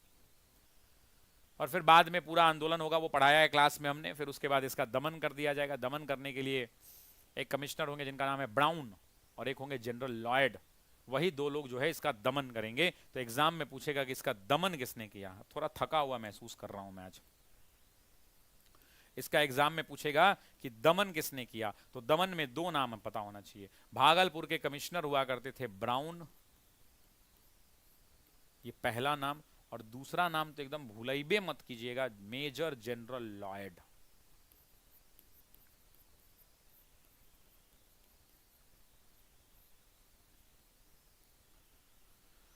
Major general Lloyd. यही लोगों ने क्या किया, तो संथालों का दमन किया। अच्छा, एक सवाल और पूछता हूं संथाल से, एक क्वेश्चन पूछूंगा, only one question I will ask, कि संभलपुर के अंदर में इसी से संबंधित एक व्यक्ति थे, एक ब्रिटिश विरोधी विद्रोह के नेता कौन थे संभलपुर से। एक लाइन में। सप्लीमेंट्री रिजल्ट पर हम आपके साथ हैं रुद्र प्रताप यादव जी। सप्लीमेंट्री रिजल्ट पर मैं आपके साथ हूं, इसलिए साथ हूं क्योंकि टीआरई 1 के अंदर में सप्लीमेंट्री रिजल्ट आया था। नंबर 1 बात, टीआरई 1 के अंदर में सप्लीमेंट्री रिजल्ट आया था। टीआरई 2 में ये नहीं आया, उसके जगह कहा गया कि वैकेंसी हम दे रहे हैं। टीआरई 3 का जो वैकेंसी आ रहा है वो समझिए सप्लीमेंट्री है, मुझे जहां तक याद है। जब वैकेंसी निकाली गई 87,000 सीटों पर, तो ऐसी परिस्थिति के अंदर में बच्चे ये उम्मीद करते हैं कि 87,000 सीटों पर 87,000 अलग अलग लड़कों का रिजल्ट बनेगा। बच्चे यही उम्मीद करते हैं कि 87,000 अगर वैकेंसी निकाली गई है तो 87,000 सीटों पर अलग अलग 87,000 घरों में खुशियां आएंगी और अलग अलग लोग जो है 87,000 लोग नौकरी पर जाएंगे। लेकिन आपने देखा कि रिजल्ट 66,000 कहीं आ गया। तो मेरा ये कहना है कि भाई हो सकता है ऐसा हुआ है क्या, ये तो आयोग ही बता सकता है कि जो मिनिमम क्वालिफाइंग क्राइटेरिया है उसमें बच्चे पास नहीं किए हों, इस वजह से उतने लोगों की नौकरियां नहीं दी गई हैं। ये भी एक मामला है। तो क्या है पहले वो क्लियर कर दीजिए। दूसरी बात यह है कि अगर बच्चों ने मिनिमम क्वालिफाइंग मार्क्स को गेन किया है तो सीटें पूरी भरनी चाहिए। आप अगर 10% 20% वेटिंग लिस्ट निकाल देते हैं तो वैसी परिस्थिति के अंदर में बच्चों का राह आसान हो जाएगा। और ये बिहार सरकार जो है छात्रों के प्रति, इतना कौन सरकार वैकेंसी निकाल रहा है पूरे भारत में? कोई नहीं। अगर दम है दूसरे राज्यों को कंपटीशन करना है ना बिहार से, तो हम भी चाहते हैं कि यूपी में 8 लाख वैकेंसी निकाल दी जाए। बिहार से तो दुगुना बड़ा छात्र जो है, झारखंड में भी 2 लाख निकाल दिया जाए और हम लोग को ओपन कर दिया जाए इतना बड़ा करेजा देके कि आइए। तो बिहार सरकार छात्रों के हितैषी है, इसके लिए हम धन्यवाद देते हैं नीतीश जी का। लेकिन आपने लाखों लाखों की संख्या में निकाला वैकेंसी, इसके लिए भी धन्यवाद देते हैं। लेकिन साहब जितना वैकेंसी आ रहा है उतने पे लोगों को नौकरियां मिलनी चाहिए।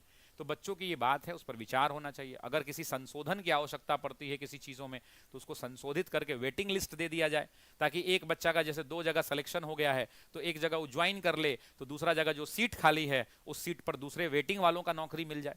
मान लीजिए जो डेट ऑफ बर्थ से जिसका नहीं हुआ, जिसका 1 नंबर से नहीं हुआ, आधा नंबर से नहीं हुआ, नेम के अल्फाबेट से नहीं हुआ, तो बड़ा बड़ा मायूस सा है बच्चा। वो भी आप ही के राज्य का बच्चा है। भारत संविधान से चलने वाला देश है, ये कल्याणकारी राज्य है। जनता के द्वारा चुने गए प्रतिनिधियों का काम है कि जनता का कल्याण करें। तो आप नौकरी दे रहे हैं, अच्छी बात है, लेकिन एक बार थोड़ा इस पर विचार होना चाहिए। और सप्लीमेंट्री रिजल्ट जो बच्चे बोल रहे हैं इस पर एक बेहतरीन तरीके से विचार कर इनकी समस्याओं का समाधान कर देना चाहिए, यही मेरी मांग है। ठीक है।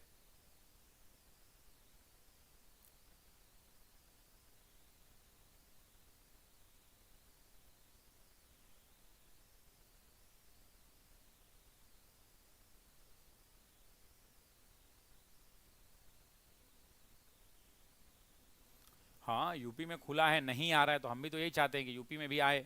कम से कम यहाँ आया है 4 लाख 3 लाख 4 लाख, तो यूपी में कम से कम 10 लाख वैकेंसी आए। उतना बड़ा राज्य है और ये ऐसा ही दिल खोल के लोगों का स्वागत हो।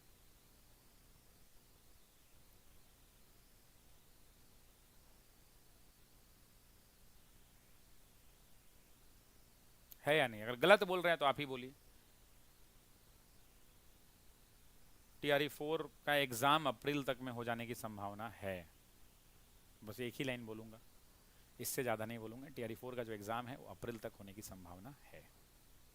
ठीक है, इससे ज़्यादा मैं नहीं बोलना चाहता हूँ। अगर आप इससे ज़्यादा मुझसे बुलवाना चाहते हैं तो फिर सिस्टम गड़बड़ा जाएगा।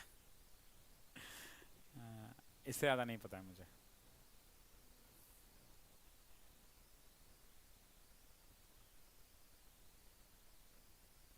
एक मेरे भाई बार बार कॉपी पेस्ट कर रहे हैं कि कितने लोगों का माफ़ कर चुके हैं मृत्युदंड।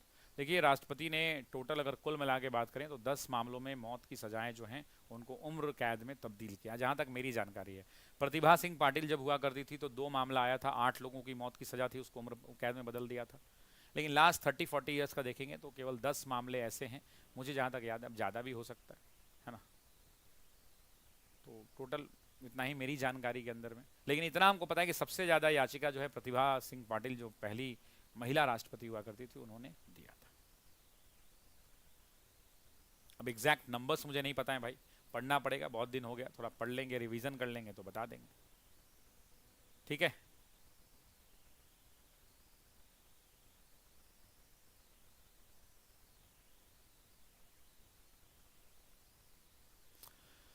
चलिए अब आगे बढ़ते हैं साथियों, अब आगे बढ़ते हैं अगले सवाल के ऊपर। अगला क्वेश्चन लेते हैं, नेक्स्ट क्वेश्चन।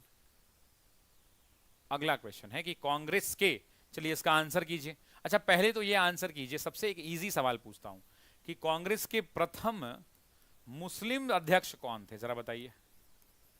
या छोड़िए प्रथम, या कांग्रेस के पहले अधिवेशन में कितने सदस्यों ने भाग लिया था? कांग्रेस के पहले अधिवेशन में सदस्यों की संख्या कितनी थी, जरा कमेंट करके बताइए। मैं ये देखना चाहता हूं कितने सदस्य थे। आइए आगे बढ़ते हैं। कांग्रेस के वार्षिक अधिवेशनों के संदर्भ में निम्नलिखित कथनों पर विचार कीजिए। सरोजनी नायडू कांग्रेस अधिवेशन की अध्यक्षता करने वाली पहली महिला थी। दूसरा कह रहा है दादा भाई नौरोजी 3 बार अध्यक्ष बने। तीसरा कह रहा है कि गांधी जी ने बेलगाम में 1924 में कांग्रेस अधिवेशन की अध्यक्षता की। ये 3 सवाल हैं जो आपसे पूछे गए हैं। 72 लोगों का उत्तर आ रहा है। मेरा अनुरोध है भाई, पूजा अभी इंडियन ज्योग्राफी चल रहा है, इंडियन ज्योग्राफी कीजिए ना, वर्ल्ड शुरू हो जाएगा, कौन सी बड़ी बात है, इंडियन चल रहा है ना। सर कमेंट को देख के पढ़ाइएगा तो हो गया ना, आप नहीं देखेंगे कमेंट, अब ये सब डेविएट कर देता है हमको। सुनिए, तो अगर हम पहली स्टेटमेंट की बात करें कि सरोजनी नायडू, तो ये गलत स्टेटमेंट है। क्यों गलत स्टेटमेंट है? पहली महिला नहीं थी ये। यहां पर 3 चीजें हैं। अगर आपसे पूछे कि कांग्रेस की अध्यक्ष, पहली महिला अध्यक्ष कौन, पहली महिला अध्यक्ष कौन, तो आप जानते हैं ना कि पहली महिला अध्यक्ष का जब नाम पूछा जाएगा तो आपको उत्तर देना है एनी बेसेंट का। किसका उत्तर देना है? एनी बेसेंट का। आपसे पूछेगा ये अधिवेशन कब, जरा कमेंट करिए। 1917 में। स्थान कहां दोस्तों? तो स्थान था कलकत्ता। दूसरा आपसे यहां पर पूछेगा कि प्रथम भारतीय महिला अध्यक्ष,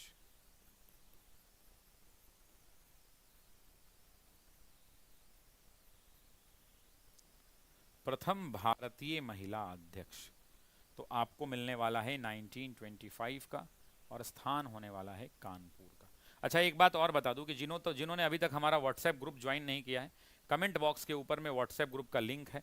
मैं चाहता हूं कि उस लिंक पर आप क्लिक करें और लिंक पर क्लिक करने के बाद आप जो है व्हाट्सएप पे ज्वाइन हो जाएं, क्योंकि मेरे क्लास की जो बोर्ड पीडीएफ है, कल वाले क्लास की भी और आज वाले क्लास की भी, दोनों की बोर्ड पीडीएफ यहीं पर भेजी जाएगी, यहीं पर भेजी जाएगी। इस बात को ध्यान, अगर आप पहले वाले में ज्वाइन हो गए हैं, देखिए एक ग्रुप में तो हो नहीं पाएगा क्योंकि 10-20 हज़ार लोग मिनिमम 2-3 दिन में ज्वाइन हो जाएंगे। तो एक बार अगर आप ज्वाइन हो गए तो दोबारा मत ज्वाइन कीजिएगा, दोबारा भी ज्वाइन करिएगा तो वहीं पहुंच जाइएगा। इसलिए अगर आपने एक बार ज्वाइन कर लिया है तो दोबारा ज्वाइन करने की आपको जरूरत नहीं है, इस बात को ध्यान रखिएगा, ठीक है।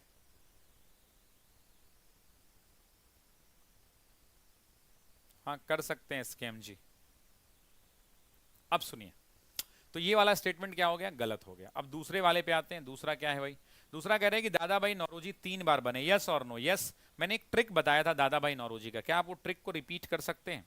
क्या आप उस ट्रिक पर रिपीट कर सकते हैं? मैंने आपको एक ट्रिक बताया था दादा भाई नौरोजी से संबंधित, दादा भाई नौरोजी से संबंधित मैंने आपको एक ट्रिक बताया था, क्या आप उस ट्रिक पर बोल सकते हैं? ट्रिक था साथियों CLC, बताया था ना CLC। क्या था भाई? 1886, दूसरा 1893 और तीसरा 1906। C स्टैंड्स फॉर कलकत्ता, ये कलकत्ता में अधिवेशन हुआ था। दूसरा हुआ था लाहौर में, तो L स्टैंड्स फॉर लाहौर और दिस स्टैंड्स फॉर कलकत्ता। तो ये ट्रिक, ये भी सही है। गांधी जी ने बेलगाम के अधिवेशन की अध्यक्षता की थी, बिल्कुल ये भी सही है। गांधी जी का एकमात्र अधिवेशन जिसके गांधी अध्यक्ष बनेंगे। अच्छा, सवाल में अगर पूछ देता कि गांधी सबसे पहले कांग्रेस के किस अधिवेशन में शामिल हुए थे, INC के किस अधिवेशन में शामिल हुए थे, अगर सवाल पूछ देता कि INC के किस अधिवेशन में शामिल हुए थे, तब इस प्रश्न का उत्तर क्या होता? तब उस प्रश्न का उत्तर क्या होता? सर ग्रुप फुल हो गया है, ग्रुप फुल हो गया है। मैं टेक्निकल टीम से अनुरोध करता हूं कि भाई ग्रुप को चेंज कर दिया जाए, ठीक है। तो INC के किस अधिवेशन में शामिल हुए थे, आपको ये कमेंट करके बताना है। 1901, 2, 3, 4 मेरे दोस्तों का उत्तर आने लगा है। अब आप लोग इतना याद कर लिए ना, ग्रुप शायद फुल हो गया। टेक्निकल टीम से अनुरोध है कि नया ग्रुप बना के शामिल कर दिया जाए, ठीक है। लेकिन आप लोगों से भी अनुरोध है कि आप लोग एक बार में एक ही ग्रुप में ज्वाइन होइएगा, हर बार मत ज्वाइन हो जाइएगा, क्योंकि सारा ग्रुप एक ही जगह जाके मिल जाएगा। तो एक ही बार ज्वाइन होइएगा, हर बार अलग अलग जगह ज्वाइन मत होइएगा। तो 1901 जो है, 1901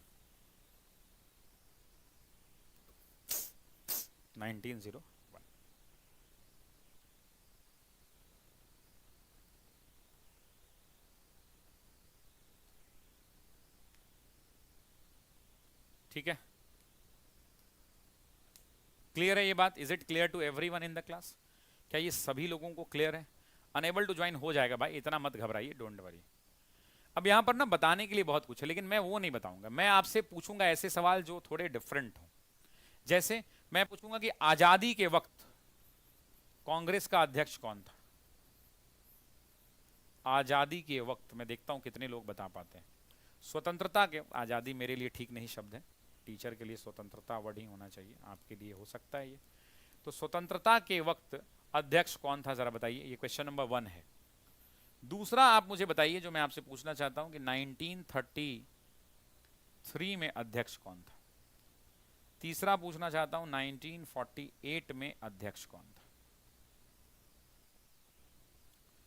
चौथा पूछना चाहता हूं 1894 में अध्यक्ष कौन था। और पांचवा बता दीजिए 1909 में अध्यक्ष कौन था। इतना ही बताइए मुझे आप, मैं देखता हूं कितने लोगों को पता है। स्वतंत्रता के वक्त याद रखिएगा, मैंने बताया था कि 1946 में जेबी कृपलानी थे, जेबी कृपलानी। लेकिन स्वतंत्रता के ठीक पहले कांग्रेस का अध्यक्ष 1947 के अगस्त महीने से पहले रिप्लाई करके डॉक्टर राजेंद्र प्रसाद बना दिए गए थे।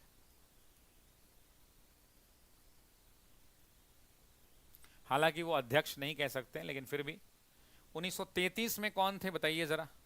नलिनी सेन गुप्ता। बने कौन थे? मदन मोहन मालवीय। नलिनी सेन गुप्ता उनके जगह जो है बनी, ध्यान रखिएगा। 1948 में कौन बना? पटाभी सीतारमैया। क्या हो गया भाई इसको? कौन बना? पटाभी सीतारमैया। 1894 में कौन बना? Henry cotton. 1909 में कौन बना? मदन मोहन मालवीय। क्या इतना याद है आपको? बहुत सारे लोग उत्तर ये दे रहे हैं। क्या इतना याद है आप सभी लोगों को? Is it clear to everyone? अभी तक वीडियो के लाइक्स बहुत कम है, आप तब तक थोड़ा वीडियो का लाइक बढ़ाइए और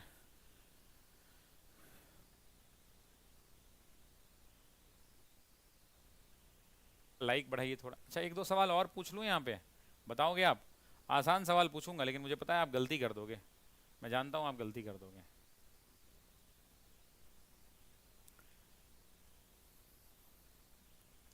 द्वितीय मुस्लिम अध्यक्ष कौन थे?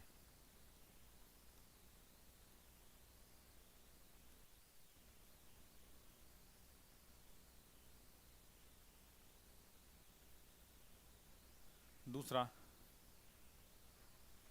जन गण मन किस डेट को पहली बार गाया गया था?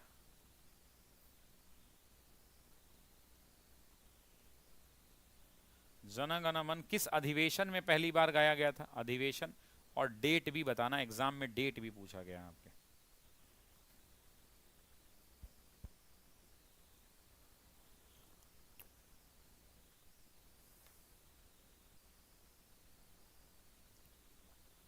ठीक है, ग्रुप अब नया लगा दिया गया है, अब जितने लोगों का व्हाट्सएप ग्रुप ज्वाइन नहीं हो पाया था वो ज्वाइन कर लें, है ना। और टेक्निकल टीम से मेरा अनुरोध है कि वो जैसे ग्रुप 3 लगा रही है ना, तो वहीं पे उसके नीचे ग्रुप 4 लिख दे, ग्रुप 5 लिख दे। और बच्चों से अनुरोध है कि सिर्फ एक के को कोई ज्वाइन करना है, कोई एक ही ज्वाइन करिए, या तो 3 करिए या तो 4 करिए। मैं एक साथ लगवा देता हूँ 4-5 ग्रुप, 10 तक लगवा देता हूँ, ग्रुप 1 से लेकर ग्रुप 10 तक। लेकिन आप या 3 लगा देते हैं, ग्रुप 3, 4, 5 लगा दीजिए, 3 लगा दीजिए। और बच्चों से अनुरोध है कि कोई एक ही ज्वाइन करे, ऐसा नहीं कि 3 में भी कर लें, 4 में भी कर लें, 5 में भी कर लें, ये काम ना करें। बहुत सही। तो पहले का उत्तर आप सभी लोगों ने दे दिया है दोस्तों, बहुत अच्छा पढ़ रहे हैं आप सभी लोग, काफी मेहनत कर रहे हैं। रहीमतुल्ला सयानी। जन गण मन 1911 का अधिवेशन, अध्यक्ष कौन थे जरा बताना, और डेट था 27 दिसंबर 1911। 27 दिसंबर 1911।